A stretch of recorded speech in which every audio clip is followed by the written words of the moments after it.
Before I go back to the guys in studio, we have David Rowe on the line, who's a university student. He wrote a piece in the Muse titled Carney Week on Trump's Illegal Aggression on Venezuela. Thanks for coming on the show. Thank you so much for having me.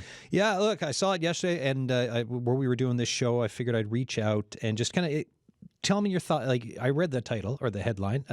Tell us a bit more of why you did it and what what your points were on it, your thoughts on it.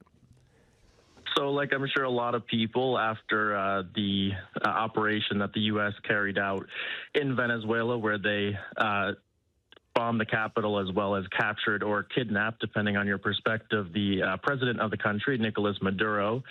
As global news, it was on all of our minds. And as a student of political science and international relations, it was already something of great interest to me and a situation I've been following for a long time, specifically with the boat bombings that the U.S. military had been carrying out in the Caribbean, where they were targeting boats leaving Venezuela under the claim that these were boats trafficking drugs into the U.S. And from a more Canadian perspective, when I saw the Prime Minister's comments on it, I was personally disappointed.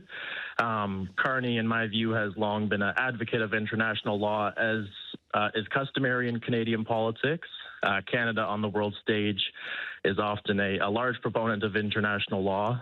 And I think that we recognize that as a smaller nation, population-wise, and also in terms of our military force, it is in our best interest to not want to live in a world where, quote-unquote, might makes right, which is, just the idea that powerful states can kind of do whatever they want so long as they have the ability to do so.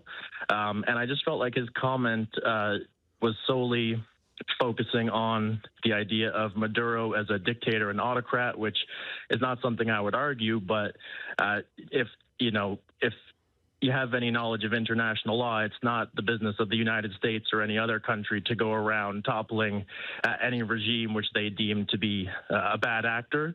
And again, as a smaller nation like Canada, even if we may not feel ourselves to be direct threats, I just feel like any violation of international law, this brazen, puts our own sovereignty at least in question. So do you think there's, for the Prime Minister, for trying to thread a needle on not wanting to poke the bear when there's tariffs and wondering also about our own territory at 51st state comments and everything else, but then at the same time looking at what is happening, talking about Venezuela, its people, the removal of Maduro, and then you're looking at Anita Anand and the Governor General are going to visit Greenland in February to open a Canadian consulate. Do you think something like that may speak in a softer tone around international law and who we stand up for? Like, do you think there's any wiggle room for the Prime Minister for trying to thread the needle?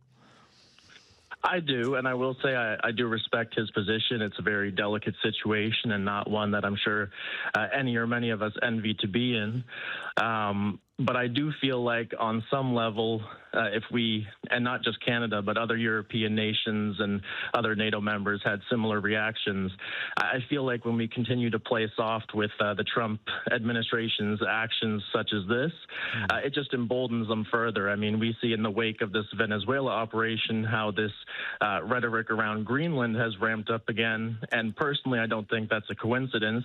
They had been talking about this before they were even inaugurated and, at the start of the administration, but it kind of died down as it wasn't too popular and a lot of NATO members really pushed back. But I think in the wake of this operation in Venezuela, where you had a tepid response and, Canada and other NATO and European allies at the most had tepid criticism, but were mostly okay with what the U.S. did. And I understand that, Carney and other European leaders find themselves in a position where they have to thread the needle. But at the same time, if we're going to go soft on these type of actions, I believe is only going to embolden them to further encroach on the sovereignty of other nations. David Rowe, thanks so much for talking about your piece in the Muse. I appreciate you taking time to come on the show. Thank you very much for having me. Cheers. David Rowe there. Cheers. So you can find the piece in the Muse. Just check it out online. So guys,